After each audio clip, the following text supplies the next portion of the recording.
A graça e a paz do nosso Senhor e Salvador Jesus Cristo.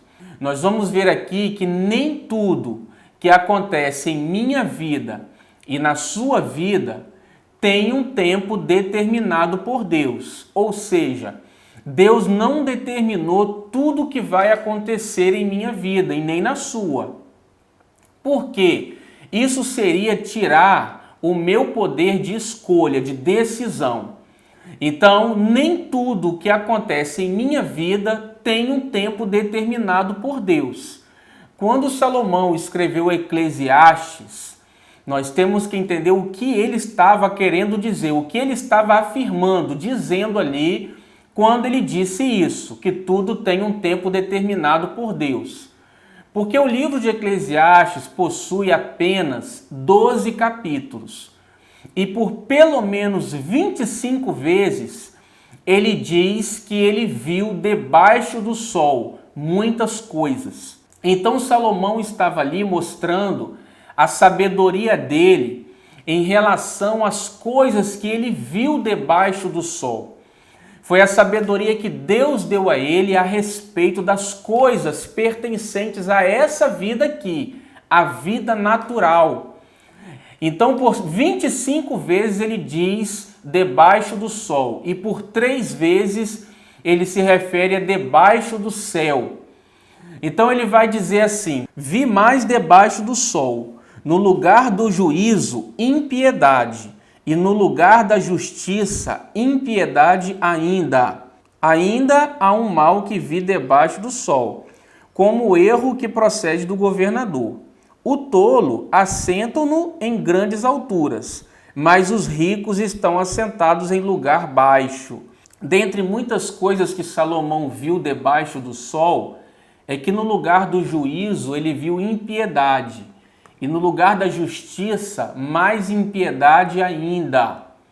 Ele também diz um erro que ele viu do governador, em relação ao governo desse mundo, que o tolo estava sendo colocado em lugares altos, enquanto aqueles que deveriam estar nos lugares altos estavam em lugares baixos, ou seja, aqueles que deveriam estar governando não estavam, enquanto o tolo governava.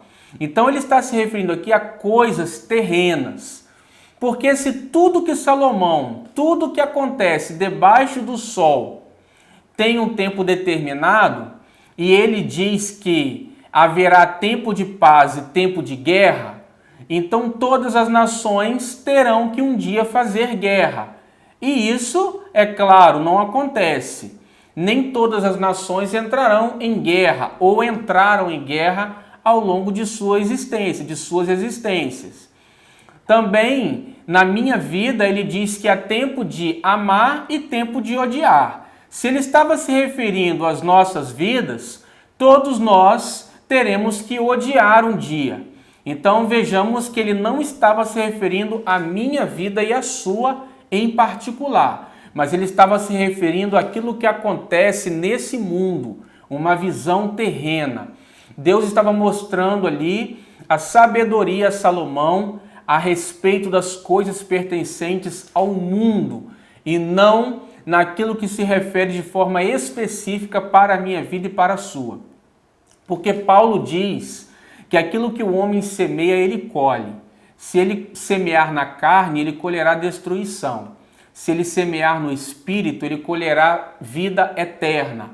Então, se Deus já tivesse determinado para mim tudo que vai acontecer, ele estaria tirando a minha capacidade de decidir, de escolher. Então, nós temos que entender o que a Bíblia está se referindo. E por causa desse entendimento errado, muitas pessoas esperam a vida inteira que certas coisas aconteçam na vida delas. E essas coisas nunca acontecem, porque Deus está esperando que essas pessoas determinem aquilo que irá acontecer, que elas decidam, que elas ajam em determinadas situações, que elas falem, que elas se calem no momento que se deve falar e no momento que se deve calar, para que certas coisas aconteçam. E se essas pessoas não tomarem a decisão, não agirem, nada acontecerá. Quando eu entreguei a minha vida a Cristo e li o livro de Eclesiastes, eu vi muito daquilo que eu vivi no passado descrito ali por Salomão, quando ele diz que tudo na vida é aflição de espírito e cansaço. E eu descobri que realmente tudo que eu estava vivendo, todo o esforço que eu dediquei antes de Cristo era cansaço e aflição de espírito, mas que depois que eu nasci de novo, que eu recebi o Senhor como meu Salvador, Ele me deu alegria, me deu paz, Ele tirou todo o cansaço da minha vida, porque Ele diz: vinde a mim todos vós que estáis cansados e sobrecarregados, e eu vos aliviarei. Tomai sobre vós o meu jugo e aprendei de mim, que sou manso e humilde de coração, e encontrareis descanso para a vossa alma, porque o meu jugo é suave e o meu fardo é leve. Então Salomão não estava se referindo à minha vida em Cristo, mas ele estava dizendo que se eu decidir viver de forma natural, segundo a minha força humana, tudo vai se tornar cansaço e aflição de espírito. Também o Senhor deu a Daniel, Misael, Ananias e Azarias, os 4 jovens que foram levados com o povo de Israel, os judeus, para a Babilônia. A Bíblia diz que esses 4 jovens receberam inteligência e sabedoria a respeito da cultura. Então o Senhor quer nos dar entendimento a respeito das coisas dessa vida, como Ele deu a Salomão. Por quê? Para que nós saibamos como agir nesse mundo, nós precisamos entender como as coisas funcionam aqui. Mas isso não significa que Salomão estava ali em todo o livro de Eclesiastes falando da minha vida espiritual, da minha vida, da minha relação com Deus. Não, ele não estava. Porque a Bíblia faz muitas referências ao hoje, ao presente, como nós devemos nos apropriar das promessas de Deus nos dias de hoje e não esperar apenas que tudo acontecerá um dia. Um dia eu serei curado, um dia eu serei feliz, um dia eu serei abençoado, um dia eu vou vencer. Então as pessoas nunca se apropriam daquilo que já pertence a elas no dia de hoje. E dizem que tudo tem um tempo determinado e assim elas ficam esperando que as coisas aconteçam.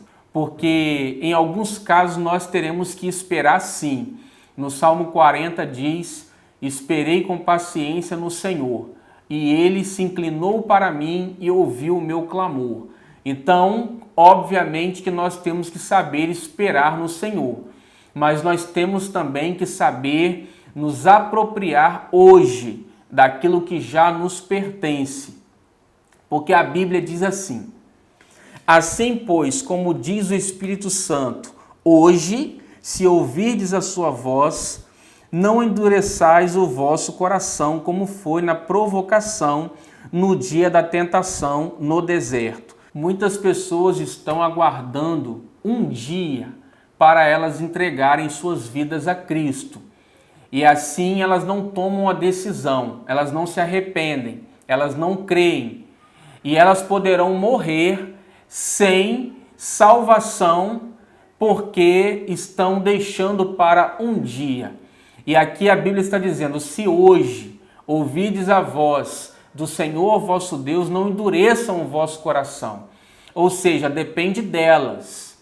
O hoje depende de nós, muitas vezes, porque também Zaqueu, a Bíblia diz que ele queria muito ver a Jesus.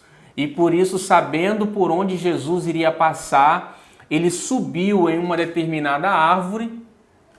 E quando Jesus chegou debaixo daquela árvore, ele olhou para cima e disse: Zaqueu, desce depressa, porque convém que hoje eu repouse em sua casa. Então ali Jesus estava dizendo que o hoje dependeu de uma atitude de Zaqueu. Devido Zaqueu demonstrar um grande interesse pelo Senhor, naquele mesmo dia, Zaqueu teve Jesus na casa dele, assentando-se à sua mesa. E ali também Zaqueu disse para Jesus que ele iria restituir tudo aquilo que ele talvez tivesse causado de danos a alguém, ele restituiria 4 vezes mais. Então Jesus disse para Zaqueu: hoje a salvação chegou nesta casa. Novamente, o hoje de Jesus dependeu de uma atitude de Zaqueu. Então nós temos que entender que aquilo que acontece hoje em minha vida e não amanhã, não no futuro, depende de uma disposição do meu coração hoje. Também a Bíblia diz assim: portanto, ninguém se glorie nos homens, porque tudo é vosso. Seja Paulo, seja Apolo, seja Cefas, seja o mundo. Seja a vida, seja a morte, seja o presente, seja o futuro, tudo é vosso. E vós de Cristo e Cristo de Deus. Então tudo já nos pertence, inclusive o presente. Então eu posso desfrutar daquilo que Deus já providenciou para o meu tempo presente. Eu não posso jogar tudo para o futuro. E quando eu não me aproprio dessas coisas no tempo presente, eu permito que o meu adversário roube de mim aquilo que Cristo já conquistou no Calvário a meu respeito. Então o presente nos pertence, assim como o futuro. Como eu disse, muitas coisas nós só conseguiremos desfrutar no futuro, porque depende de um crescimento da minha parte, depende de uma maturidade da minha fé. Porque à medida que eu cresço no entendimento, eu amadureço, eu posso desfrutar de coisas maiores. Então nós passaremos por tribulações, por sofrimentos, porque a nossa fé está em desenvolvimento. E também porque é por meio das provações que as minhas motivações são lapidadas, são aperfeiçoadas. Mas eu não posso lançar para o futuro aquilo que eu devo desfrutar hoje. Muitas pessoas vivem anos desempregadas e dizem que um dia, com o tempo que Deus determinou, elas vão alcançar um emprego. Que tempo é esse que Deus determinou? Pessoas sofrem com doenças crônicas porque elas acreditam que um dia elas serão curadas. Então nós precisamos entender o que está causando aquilo que insiste, aqueles gigantes que insistem em nos aprisionar. E o diabo diz para nós que um dia, num tempo determinado, nós vamos vencer. E isso não é uma verdade, porque nós já somos mais do que vencedores, não pela nossa vitória, mas pela vitória que Cristo conquistou em nosso lugar, a nosso favor. A Bíblia diz que por 40 dias aquele gigante gritava ali e humilhava o povo de Israel de dia, pela manhã e à tarde, desafiando o povo de Deus. Mas no momento que Davi chegou, crendo, com fé, aquele gigante foi derrotado. Paulo também diz, a Bíblia diz em Atos, que havia um coxo, um paralítico, que nunca tinha andado, em Listra. E quando ele ouviu Paulo pregar, Paulo olhou para ele e viu que aquele homem tinha fé para ser curado. E determinou que ele andasse. Paulo disse: põe-te direito sobre os teus pés. E a Bíblia diz que aquele aleijado pulou. E ali aquele povo ficou maravilhado por ver aquele sinal. Então ali de forma simples, quando aquele homem ouviu o evangelho, ele creu. Paulo determinou e aquele homem andou. Também Jesus disse que quando ele amaldiçoou a figueira, simplesmente porque ela não tinha fruto, e a Bíblia diz que não era tempo de fruto, naquele momento, a Bíblia diz que no outro dia, pela manhã, Pedro olhou e viu e disse para o Senhor que a figueira que ele havia amaldiçoado havia secado desde a raiz.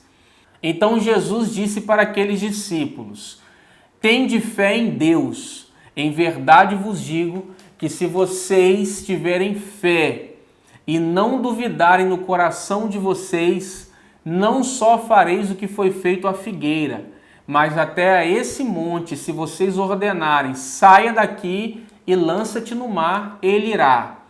E tudo o que vocês disserem, e não duvidar no coração de vocês, mas crerem que se fará o que vocês disserem, assim acontecerá, assim será feito.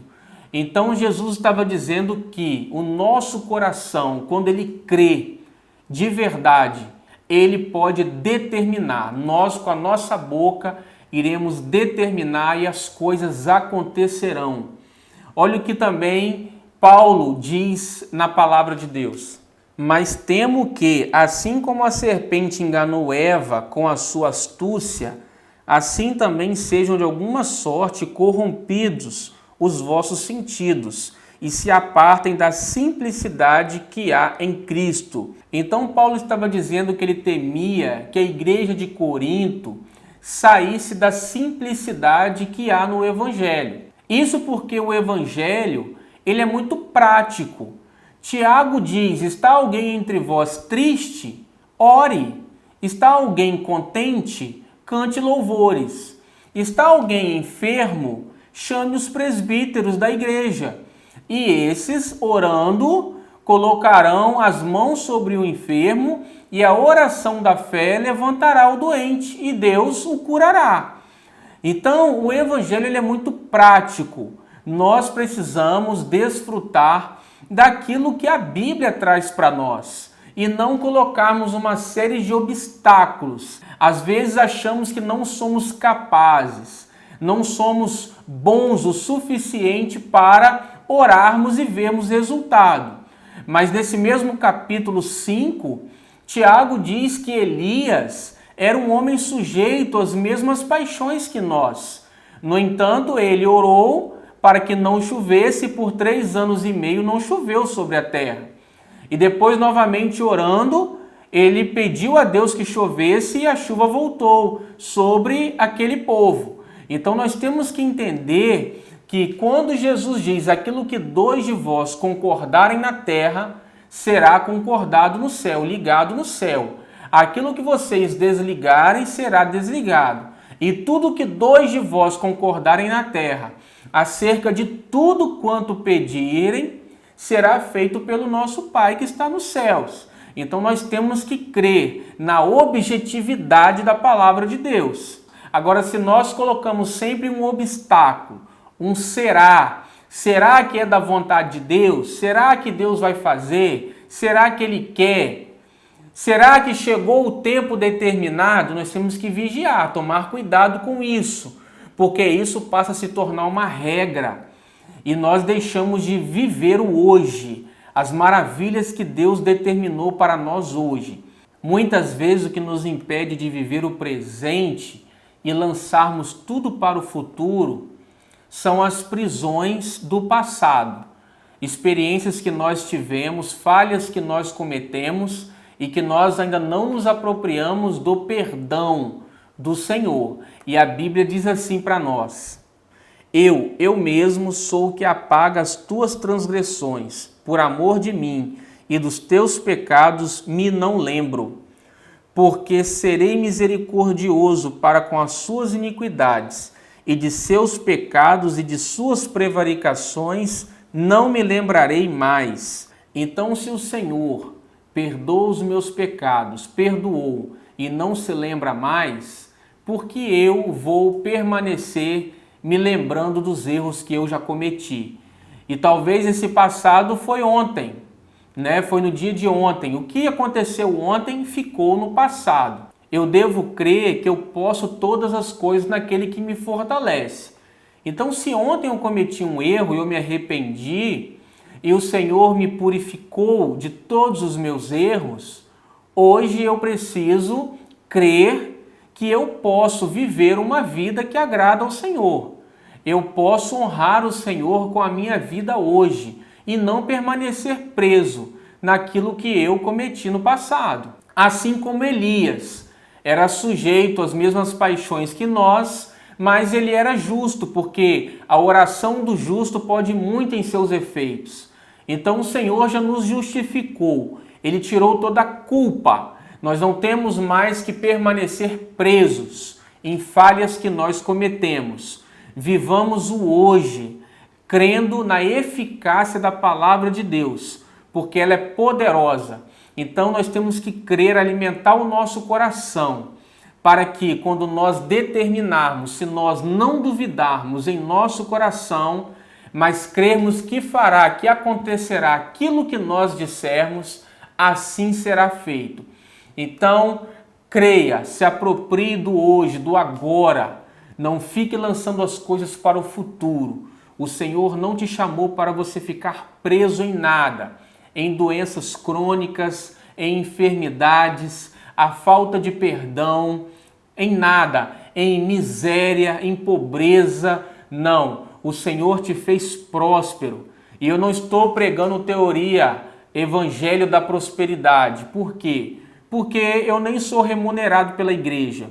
Eu sou professor e dou aula o dia inteiro, de manhã e à tarde, numa escola pública da rede municipal. Mas eu creio que o meu Deus supre todas as minhas necessidades. Ele me fez próspero e Ele te fez também por meio de Cristo. Deus te abençoe. Até o nosso próximo vídeo. Amém.